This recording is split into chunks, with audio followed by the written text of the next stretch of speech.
On reste dans les temps et nous allons retourner aux lipides avec le professeur Lambert, local de la Réunion. Sur quoi de neuf en lipidologie en 2019? Je te remercie. Alors, bonjour à tous. Donc, je travaille avec Olivier Meillac qui a parlé des HDL. Donc, je vais parler du mauvais puisqu'il a parlé du bon. Donc, quoi de neuf en lipidologie? Alors, je voudrais partir d'un cas clinique un peu extrême et peut-être regarder comment ce patient était traité en 2009, comment il est traité en 2019 et comment il serait traité ou sera traité en 2029. Donc, c'est un hypercholestérolémique familial avec une hypercholestérolémie très sévère. C'est un hétérozygote composite et en 2009, il est traité avec de la torvastatine, de l'ézetimibe, du phénofibrate et toutes les 2 semaines une lipaphérèse. Et vous voyez que malgré ça, il a un LDL cholestérol qui est toujours de plus de 2 grammes par litre avant la phérèse. Donc c'est vraiment un cas très sévère. Alors on dispose de quoi en 2009? Évidemment, on dispose de médicaments. Alors sous chaque classe de lipoprotéines, vous voyez ce qui est efficace. Les statines et les étimibes qui ciblent le LDL. Rien sur le HDL, Olivier vous l'a expliqué. Sur la lipoprotéine petit a, qui est redevenue un facteur de risque cardiovasculaire ces dernières années, il n'y a rien. Et puis sur les lipoprotéines riches en triglycérides, les fibrates, les oméga 3. Mais en 2009, aux Journées européennes de la Société française de cardiologie, voilà ce qui avait été dit. Les statines suffisent. Pour les étimibes, il n'y avait pas donc les étrols, il n'y avait pas de preuve clinique en 2009. Et pour les fibrates, c'était prescrit, mais on ne savait rien. Il y avait l'essai accord de lipides qui était en cours. Et toujours en 2009, voici les pourcentages de patients qui étaient à la cible de LDL. Donc si on regarde les patients à haut risque cardiovasculaire, maintenant les recommandations sont un peu différentes, mais là c'est les recommandations de l'époque, il fallait être en dessous de 100 mg par décilitre. Eh bien simplement 45% des patients étaient à la cible. Évidemment, les niveaux étaient beaucoup plus élevés, donc les gens sans facteur de risque cardiovasculaire y étaient presque tous. Donc l'atteinte des objectifs en termes de LDL était vraiment pas optimale en 2009. Et qu'est-ce qui a évolué depuis? Donc là, on est en 2019. Alors les statines, c'est toujours prescrit. Toutes ou à peu toutes sont devenues génériques, donc leur prix a baissé, mais c'est une classe qui est décriée. Bon, vous connaissez les problèmes, enfin ce que vous racontent des patients dans vos cabinets.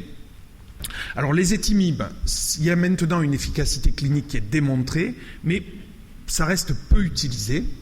Et puis il y a eu ces dernières années le développement d'inhibiteurs de PCSK9, c'est-à-dire des anticorps monoclonaux qui vont cibler une protéine qui inhibe le récepteur LDL. Le problème, c'est pas qu'elle marche pas, elle marche très bien, mais un accès très limité, essentiellement dû au coût des anticorps monoclonaux.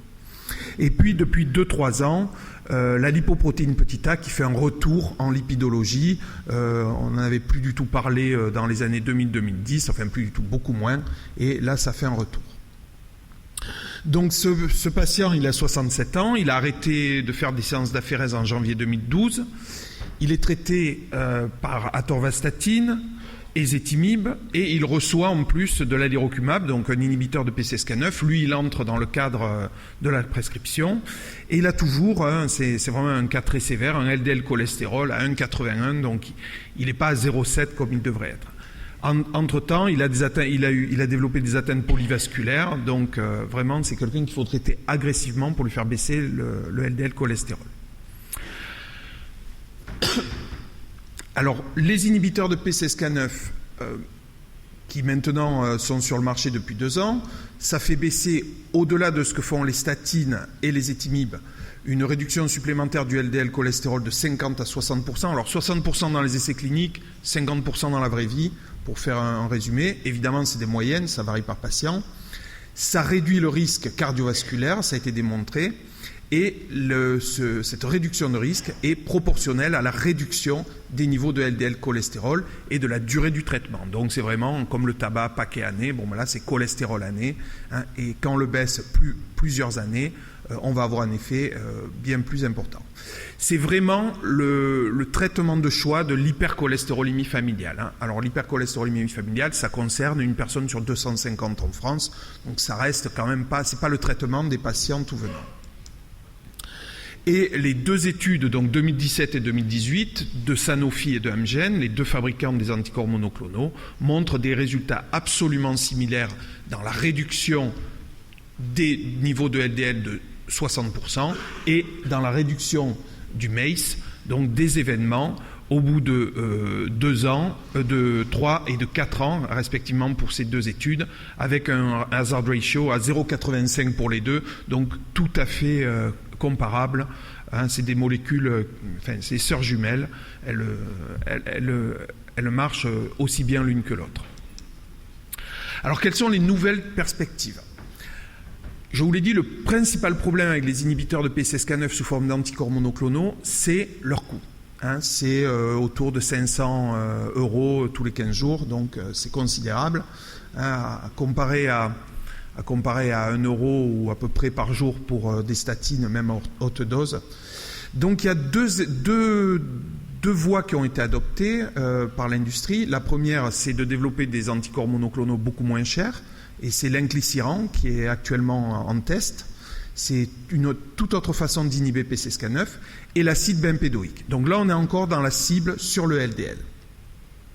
Alors, l'inhibition de PCSK9 par les anticorps monoclonaux, si vous regardez à droite en haut, hein, c'est des anticorps qui vont reconnaître la protéine circulante, PCSK9, l'empêcher d'aller se fixer au récepteur au LDL et par là même empêcher la dégradation du récepteur au LDL. Donc comme ça, les patients traités ont plus de récepteurs au LDL à la surface de leurs hépatocytes et épurent mieux le LDL.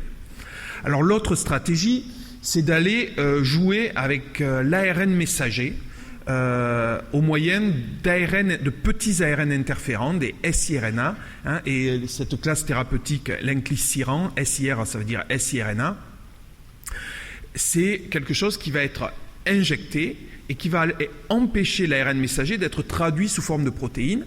C'est spécifique, évidemment, à la protéine qu'on cible, et là, on va empêcher la fabrication de PCSK9. Alors, ce qui est un peu malin dans leur approche, c'est qu'ils ont ciblé le foie, puisque c'est de là que 99% du PCSK9 plasmatique est issu, en complexant ces siRNA avec des sucres, hein, N-acétylgalactose, et qui est essentiellement épuré par le foie. Et donc, il y a un blocage de la synthèse endogène de PCSK9 qui est fait avec ces nouvelles molécules. Alors voici les effets de la première étude, phase 1-2, qui s'appelle Orion. Et vous voyez, donc il y a les injections qui sont représentées par les seringues. Donc si vous regardez sur le graphe d'en haut, suite à la première injection, et on suit le patient pendant 450 jours, donc les patients pendant 450 jours, donc au-delà d'1 an, eh bien une injection, ça fait baisser le LDL cholestérol de 50%, et cette baisse, elle est à peu près... elle est conservée pendant 180 jours, hein, c'est-à-dire à peu près 6 mois. Et puis il y a une autre approche avec 2 injections à 3 mois, et on voit que l'effet est prolongé. Et donc dans l'extension ouverte de cet essai clinique, qui est Orion 3, ils ont décidé, les fabricants d'inclisiran ont décidé d'injecter les patients tous les 6 mois.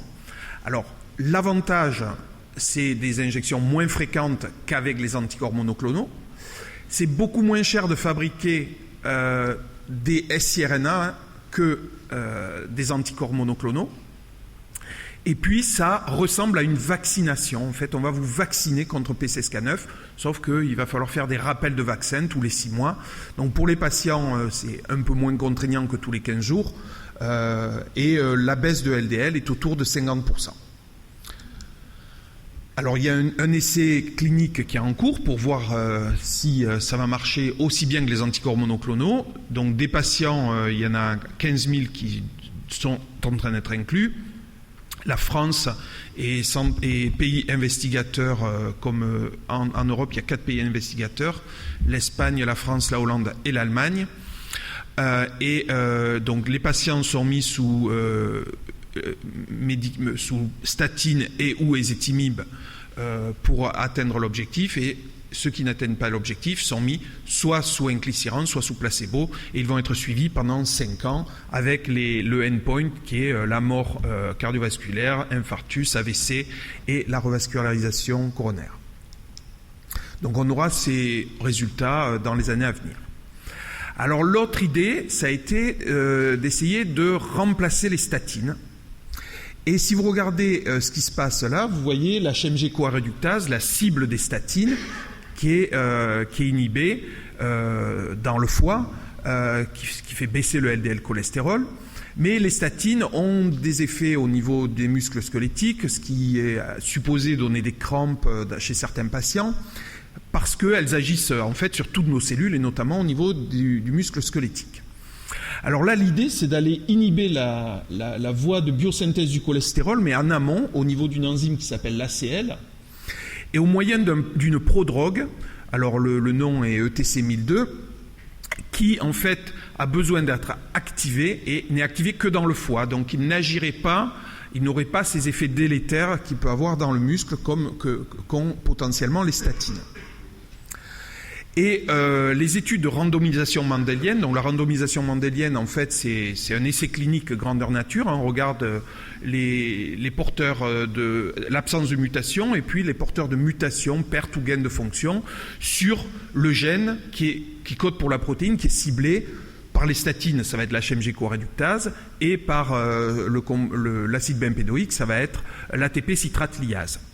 Et quand on regarde les porteurs de ces mutations, eh bien on voit qu'ils portent une mutation sur HMG-CoA-réductase ou qu'ils portent une mutation sur ATP citrate lyase, les effets, ce qu'on peut prédire sur la baisse du LDL, va être exactement similaire. Alors l'idée, ça a été de tester la sûreté et l'efficacité de l'acide bempédoïque pour réduire le LDL cholestérol.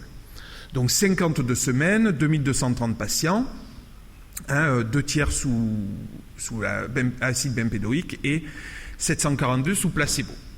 Et voici les résultats donc sur la baisse de LDL.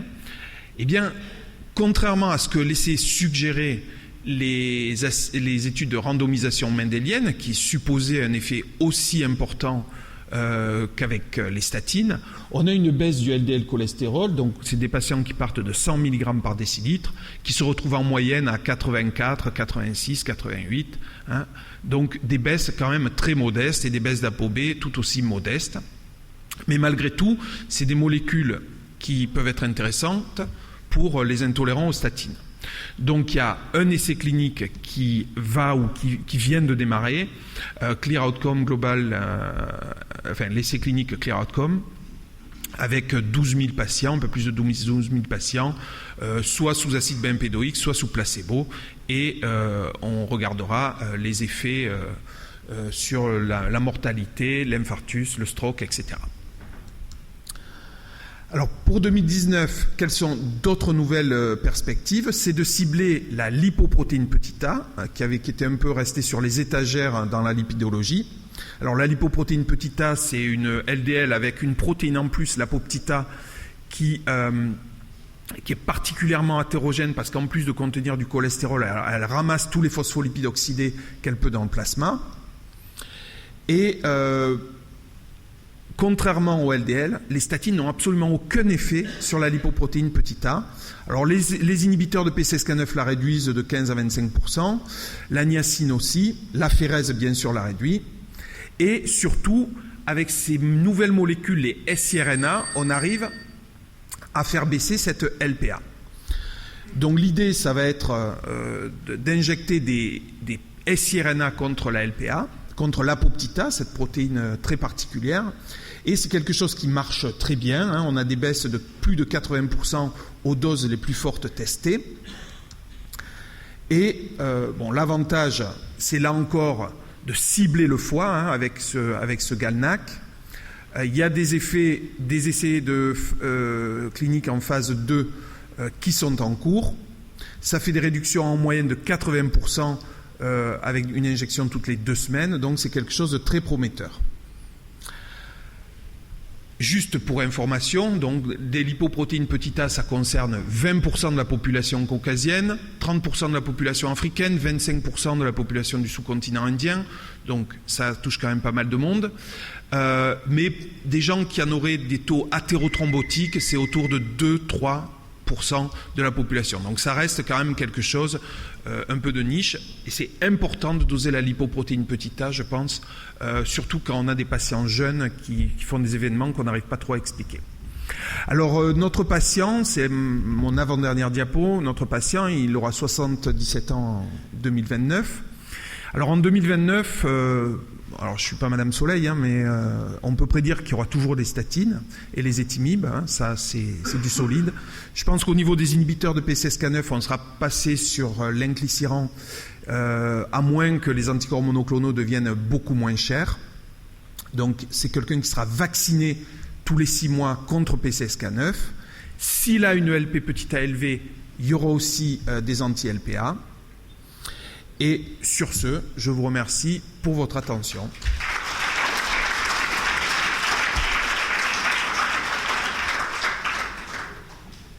Merci beaucoup pour cette belle présentation.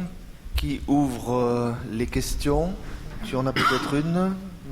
Non, pas de questions. Alors c'est vrai, quand on voit les nouveaux objectifs qui étaient déjà prévus depuis quelques années, parce qu'on savait que plus bas est le cholestérol, moins sont les événements cardiovasculaires, on a quand même besoin de beaucoup de molécules très utiles, aussi beaucoup d'adhérence des patients à leurs molécules, et aussi d'adhérence aux médecins à la prescription, parce que malgré tout, il y a des dégâts qui ont été faits sur l'utilité des statines et autres, sur le cholestérol existe-t-il, oui, je l'ai rencontré, etc. Alors, comment tu vois, toi, l'avenir, tu l'as résumé parfaitement là, mais comment tu vois l'avenir, effectivement, des inhibiteurs des PCSK9, quelle que soit leur façon d'agir, hormis le côté coût? Est-ce que, effectivement, les oui. anticorps monoclonaux ont vraiment du plomb dans l'aile si on enlève le côté coût? Alors, le peu d'adhérence avec les statines ou les étimibes, c'est quand même le principe, une gélule ou une pilule tous les jours, et bon, voilà. C'est comme le brossage des dents, normalement c'est 3 fois par jour, mais on ne le fait pas tous. En revanche, une injection tous les 6 mois, ça je trouve, surtout que ça peut être fait au cours de... alors là, tous les 6 mois, ça pourrait être fait au cours d'une visite. À moins de rater l'injection, si le médecin dit « Oh mais non, mais je vais vous la faire », c'est parfait. Normalement, de toute façon, ça sera... Enfin, il y a des auto-injecteurs, les patients peuvent se le faire, mais si c'est tous les 6 mois, je pense qu'il y aura une bien meilleure adhérence. Après, c'est vraiment... Enfin, on en revient à ce que vous disiez tout à l'heure, tout dépendra du coût de ces molécules. Elles seront forcément plus chères que des statines génériques, mais... Les siRNA, ça coûte vraiment quelques centimes d'euros à fabriquer. Les anticorps monoclonaux, c'est cher à fabriquer.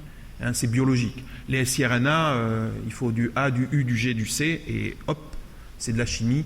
Ça s'emboîte assez bien, et c'est pas cher à produire. Donc je pense que ça sera même probablement, pour des patients qui ne seraient pas compliants au traitement, une façon de leur faire baisser le LDL. Mais qu'on le veuille ou pas, les voies injectables, c'est une garantie de la bonne compliance. Les comprimés, non. Sauf le concept dont on n'a pas parlé, il y a eu quand même 2 grands articles il y a quelques semaines, on revient sur la polypile.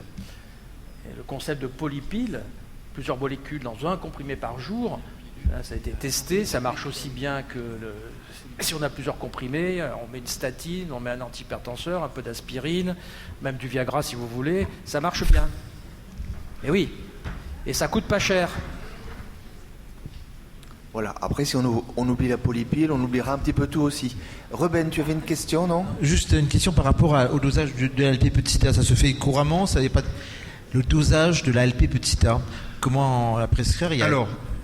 Alors, le dosage de la LP petit a, c'est compliqué.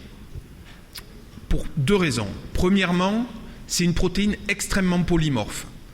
Dans la population, une personne sur 1600 alors à moins d'avoir des jumeaux, mais une personne sur 1600 a la même LP petit a que vous.